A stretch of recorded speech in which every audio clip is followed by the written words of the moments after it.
नमस्कार, आप देख रहे हैं स्पेशल स्टोरी। मैं हूं परवीन शेख। जंतर मंतर पर 36 दिन तक चला कॉकरोच जनता पार्टी यानी सीजेपी का आंदोलन खत्म हो चुका है। केंद्रीय शिक्षा मंत्री धर्मेंद्र प्रधान के इस्तीफे के बाद सरकार और प्रदर्शनकारियों के बीच सहमति बनी, लेकिन इस आंदोलन का सबसे बड़ा कानूनी पेच सामने आ चुका है। सरकार ने 20 जुलाई की हिंसा के दौरान दर्ज मुकदमों को वापस लेने की मांग पर सहमति जताई है। सवाल यह है कि क्या सरकार के आदेश भर से दिल्ली पुलिस की एफआईआर खत्म हो जाएगी या फिर इसके लिए अदालत और कानून की तय प्रक्रिया से गुजरना होगा। देखिए इस पर ये खास रिपोर्ट। दिल्ली का जंतर मंतर, 36 दिन तक चला आंदोलन, प्रदर्शन, नारेबाजी और फिर 20 जुलाई की हिंसा। अब आंदोलन खत्म हो चुका है, लेकिन आंदोलन के दौरान दर्ज मुकदमे अब सबसे बड़ा सवाल बन गए हैं। प्रदर्शनकारियों की मांग है कि हिंसा के दौरान दर्ज किए गए मुकदमे वापस लिए जाएं। सरकार की तरफ से इस मांग पर सहमति जताए जाने के बाद अब नजरें दिल्ली पुलिस और कानूनी प्रक्रिया पर टिकी हैं। सवाल सीधा है, क्या सरकार के एक आदेश से एफआईआर अपने आप खत्म हो जाएगी? कानून के जानकारों के मुताबिक ऐसा सीधे सीधे नहीं होता। कानून के जानकारों के मुताबिक किसी आपराधिक मामले को खत्म करने के सामान्य तौर पर 3 रास्ते हो सकते हैं। पहला रास्ता, अगर जांच के दौरान पर्याप्त सबूत नहीं मिलते तो पुलिस अदालत में क्लोजर रिपोर्ट दाखिल कर सकती है। दूसरा रास्ता, जांच पूरी होने के बाद चार्जशीट दाखिल होती है और मामला न्यायिक प्रक्रिया के तहत आगे बढ़ता है। और तीसरा रास्ता, अगर सरकार किसी मामले में अभियोजन आगे नहीं बढ़ाना चाहती तो सक्षम अधिकारी के जरिए जरूरी निर्देश जारी किए जा सकते हैं, लेकिन अंतिम प्रक्रिया कानून और न्यायिक व्यवस्था के तहत ही आगे बढ़ती है। खबरों के मुताबिक 20 जुलाई और आंदोलन के दूसरे दिन हुए हंगामे और बवाल को लेकर दिल्ली पुलिस ने 10 से ज्यादा मुकदमे दर्ज किए हैं। अब अगर सरकार इन मामलों को वापस लेने का फैसला करती है तो उपराज्यपाल के जरिए से दिल्ली पुलिस को आवश्यक निर्देश दिए जा सकते हैं। इसके बाद पुलिस कानून के मुताबिक आगे की प्रक्रिया शुरू करेगी, यानी सरकार की राजनीतिक सहमति और आपराधिक मुकदमे की कानूनी समाप्ति दोनों अलग अलग प्रक्रियाएं हैं। इस बीच कॉकरोच जनता पार्टी ने दिल्ली पुलिस से आंदोलन के दौरान दर्ज सभी एफआईआर की कॉपियां मुहैया कराने की मांग की है। बताया जा रहा है कि दिल्ली पुलिस मंगलवार तक इससे जुड़ी एफआईआर की प्रक्रिया मुहैया करा सकती है। एफआईआर की कॉपियां मिलने के बाद संगठन अपनी आगे की कानूनी रणनीति तय करेगा। लेकिन इस पूरे विवाद का दूसरा पहलू ये भी है कि आंदोलन में बड़ी संख्या में ऐसे लोग भी शामिल हुए जिनका छात्र आंदोलन से कोई सीधा रिश्ता नहीं था, यानी आंदोलन से कोई लेना देना नहीं था। उनके मुताबिक दिल्ली पुलिस ने अपने डाटाबेस से प्रदर्शनकारियों का मिलान किया है, जिसमें सैकड़ों लोगों की पहचान हुई है जिनका पहले से आपराधिक मामलों में शामिल होने का रिकॉर्ड रहा है। प्रोटेस्ट में छात्रों की आड़ में आंदोलन में शामिल हुए और बवाल और हंगामा भड़काने में भूमिका निभाने वाले लोगों को सजा भुगतनी होगी। अगर किसी ने कानून तोड़ा है तो उसके खिलाफ कार्रवाई होनी चाहिए। अब इस पूरे मामले में पुलिस का मनोबल भी बड़ा मुद्दा बन गया है। दावा है कि इस हंगामे और बवाल के दौरान 120 से ज्यादा पुलिसकर्मी और अर्धसैनिक बलों के जवान घायल हुए। उनके साथ मारपीट और अभद्रता के आरोप लगे। ऐसे में सवाल उठ रहा है कि अगर हंगामे और बवाल के मामलों में दर्ज मुकदमे वापस लिए जाते हैं तो इसका पुलिस के मनोबल पर क्या असर पड़ेगा। पूर्व एसीपी वेद भूषण का कहना है कि पुलिसकर्मी अपनी जान जोखिम में डालकर कानून व्यवस्था बनाए रखते हैं। अगर उनके साथ हिंसा करने वालों के खिलाफ दर्ज मुकदमे वापस लिए जाते हैं तो इससे पुलिस बल का मनोबल कमजोर हो सकता है। इस बीच दिल्ली पुलिस महासंघ ने पुलिसकर्मियों के लिए रिस्क अलाउंस की मांग उठाने का फैसला किया है। महासंघ का कहना है कि जिस तरह सशस्त्र बलों के जवानों को जोखिम भत्ता दिया जाता है, उसी तरह दिल्ली पुलिस के जवानों को भी ये सुविधा मिलनी चाहिए। महासंघ जल्द ही केंद्र सरकार को इस संबंध में पत्र लिखने की तैयारी में है। यानी जंतर मंतर का आंदोलन भले ही खत्म हो गया हो, लेकिन 20 जुलाई की हिंसा के दौरान दर्ज मुकदमों का मामला अभी खत्म नहीं हुआ है। सरकार की राजनीतिक घोषणा के बाद अब असली परीक्षा कानूनी प्रक्रिया की है, क्योंकि एफआईआर सिर्फ एक सरकारी आदेश से अपने आप खत्म नहीं होता। उसके लिए कानून में तय प्रक्रिया का पालन करना पड़ता है। अब देखना होगा कि सरकार की तरफ से औपचारिक निर्देश कब जारी होते हैं, दिल्ली पुलिस किस प्रक्रिया के तहत आगे बढ़ती है और अदालत में इन मामलों का भविष्य क्या होता है।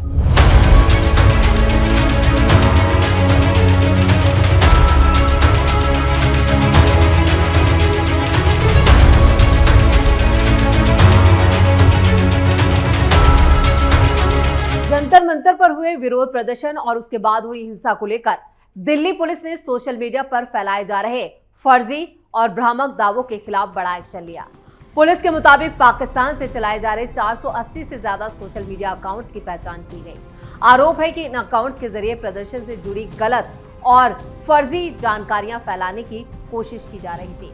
पुलिस ने ऐसे अकाउंट्स को ब्लॉक करने की कार्रवाई की और इस कार्रवाई के बाद अब प्रदर्शन के दौरान पुलिस पर हमले के मामले में भी जांच तेज कर दी है। दिल्ली पुलिस ने यहां तक दावा कर दिया है कि 100 से ज्यादा पुलिस वालों पर जो अटैक हुआ और पुलिस वालों को जिस तरह से जख्मी किया गया, उसको लेकर संदिग्धों की पहचान की जा चुकी है। जांच एजेंसियां अब इन लोगों की भूमिका और उनकी जांच के आगे उनके ठिकानों पर छापेमारी करके कभी भी दबिश देकर इन लोगों को उठा सकती है। पुलिस के हवाले से जो जानकारी आ रही है वो ये है कि गिरफ्तारी को लेकर तैयारी पूरी कर ली गई है। हालांकि किसी भी शख्स की गिरफ्तारी को लेकर अभी आधिकारिक पुष्टि का इंतजार है, लेकिन पुलिस ने साफ कर दिया है। कानून व्यवस्था से जुड़े मामलों में पुलिस का साफ कहना है कि जांच के आधार पर आगे की कार्रवाई की जाएगी और दोषियों के खिलाफ कानून के तहत ही सख्त कदम उठाए जाएंगे। यानी जिन पुलिसकर्मियों को हिंसा के दौरान मारा गया उन्हें बख्शा नहीं जाएगा। जंतर मंतर पर हुए प्रदर्शन के बाद सोशल मीडिया पर कई तरह के वीडियो, दावे और संदेश तेजी से वायरल हुए, जिनमें से कुछ दावों की सच्चाई पर सवाल उठे। पुलिस का आरोप है कि विदेशी नेटवर्क से जुड़े कुछ सोशल मीडिया अकाउंट जो खासतौर से पाकिस्तान से चलाए जा रहे थे, इस मामले को लेकर गलत जानकारी फैला रहे थे। अब साइबर सेल ऐसे अकाउंट्स और उनके पीछे एक्टिव नेटवर्क की जांच कर रही है और इस पूरे मामले में सरकार और प्रदर्शनकारियों के बीच बातचीत पूरी तरह से सफल नहीं हुई। हालांकि पुलिस एक्शन और कॉकरोचों की गिरफ्तारी की खबरों के बीच माहौल एक बार फिर गर्माता नजर आ रहा है। एक तरफ सोशल मीडिया पर फेक खबरें चलाई जा रही हैं, फर्जी खबरों के खिलाफ तेज कर दी है दिल्ली पुलिस ने अपनी कार्रवाई, तो दूसरी तरफ पुलिस वालों पर हमले के आरोप में जांच आगे बढ़ रही है। अब सवाल यही है कि क्या पुलिस की कार्रवाई के बाद प्रदर्शन से जुड़े विवाद पर पूरी तरह से लगाम लग जाएगा? क्या सरकार और प्रदर्शनकारियों के बीच होने वाली बैठक से कोई समाधान निकलेगा या फिर पुलिस कार्रवाई और आरोप प्रत्यारोप के बीच ये मामला आने वाले दिनों में और ज्यादा राजनीतिक रंग लेगा? कुल मिलाकर दिल्ली पुलिस जिस तरह से एक्शन ले रही है उससे साफ है और दिल्ली पुलिस के जो नए कमिश्नर हैं वो टेक्निकली इतने ज्यादा साउंड हैं, इंटेलिजेंस एजेंसी में वो काम कर चुके हैं और उसका फायदा वो इस पूरे मामले को सुलझाने में उठा रहे हैं। 480 पाक अकाउंट्स पर पुलिस का बड़ा एक्शन। जंतर मंतर पर चल रहे छात्र प्रदर्शनों के बीच दिल्ली पुलिस ने ये बड़ी कार्रवाई की। पड़ोसी देश पाकिस्तान की बड़ी साजिश का भांडाफोड़ किया। पुलिस ने सीमा पार से चलाए जा रहे सैकड़ों सोशल मीडिया हैंडल्स में भारत में अराजकता फैलाने और छात्रों को गुमराह करने की कोशिश की जा रही थी। इस मामले में दिल्ली पुलिस ने फौरन एक्शन लेते हुए 480 अकाउंट्स की पहचान कर उन्हें ब्लॉक कर दिया। पाकिस्तान से चल रही थी फेक न्यूज की फैक्ट्री। दिल्ली पुलिस की जांच में ये चौंकाने वाला खुलासा हुआ कि जंतर मंतर पर हो रहे विरोध प्रदर्शन का फायदा उठाकर पाकिस्तान में बैठे सामाजिक तत्व जो भारत को या कहें भारत विरोधी जो ताकतें हैं वो भारत को दहलाने के लिए इस तरह की फर्जी खबरें और भ्रामक जानकारी फैला रही थी। पुलिस के मुताबिक इन 480 हैंडलिंग का एकमात्र मकसद विरोध प्रदर्शनों के बीच छात्रों का ध्यान भटकाना और लोगों को भड़काना था। ये अकाउंट्स काफी वक्त से रडार पर थे और इन्हें पूरी प्लानिंग के तहत दुष्प्रचार फैलाने के लिए इस्तेमाल किया जा रहा था। सीजेपी का प्रदर्शन और नीट पेपर लीक का मामला। ये पूरी कार्रवाई दिल्ली के जंतर मंतर पर कॉकरोच जनता पार्टी के किए जा रहे विरोध प्रदर्शन के दौरान हुई है। छात्र संगठन नीट पेपर लीक मामले को लेकर केंद्र सरकार के खिलाफ पहले ही मोर्चा खोले हुए हैं और केंद्रीय शिक्षा मंत्री धर्मेंद्र प्रधान के इस्तीफे की मांग कर रहे हैं। और इस विरोध प्रदर्शन की गंभीरता को देखते असामाजिक तत्वों ने सोशल मीडिया पर एडिट किए गए वीडियो और झूठी पोस्ट साझा करना शुरू कर दी थी, जिसके बाद पुलिस को ये सख्त कदम उठाना पड़ा। ऑपरेशन सिंदूर से जुड़ा इन अकाउंट्स का कनेक्शन। दिल्ली पुलिस ने अपनी जांच में एक और महत्वपूर्ण जानकारी साझा की है। पुलिस का दावा है कि जिन पाकिस्तानी सोशल मीडिया अकाउंट्स को ब्लॉक किया गया है उनमें कई वही हैंडल हैं जो पहले ऑपरेशन सिंदूर के दौरान भी एक्टिव थे, जिसका मतलब है कि ये अकाउंट्स पुराने और वक्त वक्त पर भारत विरोधी प्रोपेगेंडा फैलाने के लिए इस्तेमाल किए जाते रहे। पुलिस ने वीडियो संदेश जारी कर साफ चेतावनी दी है कि किसी भी तरह की अफवाह फैलाने वालों को किसी भी कीमत पर बख्शा नहीं जाएगा। हालात को देखते हुए दिल्ली पुलिस ने युवाओं और खासतौर से छात्रों के लिए एक एडवाइजरी भी जारी की है। पुलिस ने कहा है कि छात्र किसी भी अनजान सोशल मीडिया हैंडल से साझा किए गए कंटेंट पर भरोसा न करें। पुलिस ने अपनी एडवाइजरी में कहा, किसी भी पोस्ट या वीडियो को शेयर करने से पहले उसकी सच्चाई की जांच जरूर कर लें।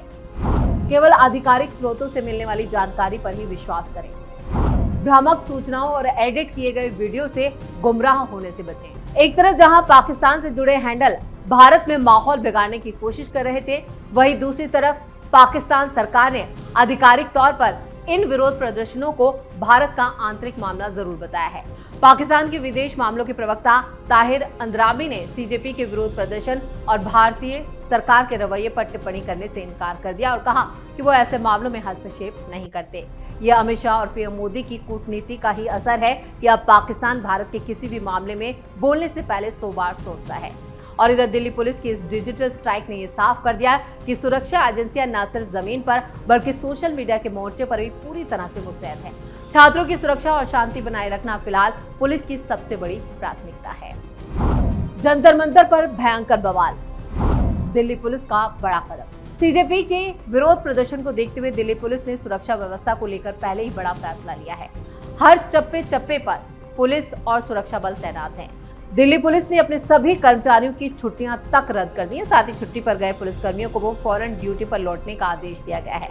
दिल्ली में प्रदर्शन और कानून व्यवस्था के हालात को देखते हुए पुलिस का ये कदम काफी जरूरी बताया जा रहा है।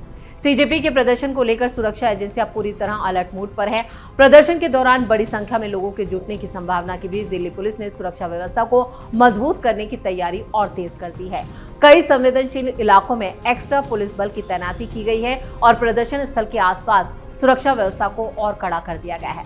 पुलिस प्रशासन की तरफ से अधिकारियों और कर्मचारियों को किसी भी हालात से निपटने के लिए तैयार रहने को कहा गया है। सीनियर अधिकारियों की लगातार हालात पर नजर रखने के लिए ड्रोन का इस्तेमाल किया जा रहा है और साथ ही साथ जो पूरा इलाका है जंतर मंतर का और न्यू दिल्ली का जो पूरा इलाका है लुटेंस जोन, वहां पर खासतौर से ड्रोन और कैमरों का ज्यादा इस्तेमाल किया जा रहा है। यानी दिल्ली पुलिस अब टेक्निकली ज्यादा इस मामले को हैंडल करने की कोशिश कर रही है। सोशल मीडिया पर फैलने वाली अफवाहों और जो फर्जी जानकारियां हैं उस पर भी पुलिस की नजरें हैं। सीजेपी के प्रदर्शन को लेकर पहले से ही राजनीतिक और सामाजिक हलकों में चर्चा तेज है। प्रदर्शन से जुड़े संगठनों की तरफ से शांतिपूर्ण तरीके से अपनी मांग रखने की बात कही गई है, लेकिन असल में इसके पीछे हो कुछ रहा है, जिसको लेकर पुलिस का फोकस इस बात पर है कि प्रदर्शन के दौरान कानून व्यवस्था किसी भी कीमत पर प्रभावित ना हो। यानी जो कई लेयर सिक्योरिटी है उसमें किसी भी तरह से परिंदा पर ना मार सके। और इसी स्थिति को लेकर दिल्ली पुलिस ने अपने स्तर पर तगड़ी कहें कि एक तरह से बहुत मजबूत तैयारी की है। अब सभी की नजर इस बात पर है कि प्रदर्शन के दौरान हालात कैसे रहते हैं और क्या प्रदर्शनकारियों और सरकार के बीच बातचीत का अगला दौर शुरू होता है और उससे समाधान निकल पाता है। फिलहाल दिल्ली पुलिस ने अपने जवानों को अलर्ट पर रखा है और सभी कर्मचारियों की छुट्टियां रद्द करने का फैसला लिया है, जो दिल्ली की सुरक्षा को लेकर काफी कहे कि एक बड़ा एहतियाती कदम माना जा रहा है। यानी ड्रोन, सीसीटीवी कैमरे, सर्विलांस और सभी जो पूरा इलाका है वहां पे इंटरनेट से जितने भी सोशल मीडिया अकाउंट्स चल रहे हैं उन पर भी पैनी नजर रखी जा रही है। दिल्ली पुलिस का जो मुख्यालय है इस वक्त 24 घंटे एक्टिव नजर आ रहा है और ये सुरक्षा के मापदंड अमित शाह की तरफ से भी लगातार दिल्ली पुलिस को कई एहतियाती कदम उठाए जाने को कहा गया है और बैठकों का दौर भी जारी है। यानी दिल्ली में किसी भी तरह की सुरक्षा चूक ना हो और जिस तरह से 20 जुलाई को जो भगदड़ मची, जो हिंसा हुई, वो दोबारा उस तरह की तस्वीरें सामने ना आए, उसके लिए दिल्ली पुलिस ने ये सारी तैयारी की है। तो ये थी हमारी स्पेशल स्टोरी। वीडियो आपको कैसा लगा कमेंट करके अपनी राय जरूर दें। वीडियो को लाइक करें, शेयर करें और कैपिटल टीवी को सब्सक्राइब जरूर करें। धन्यवाद।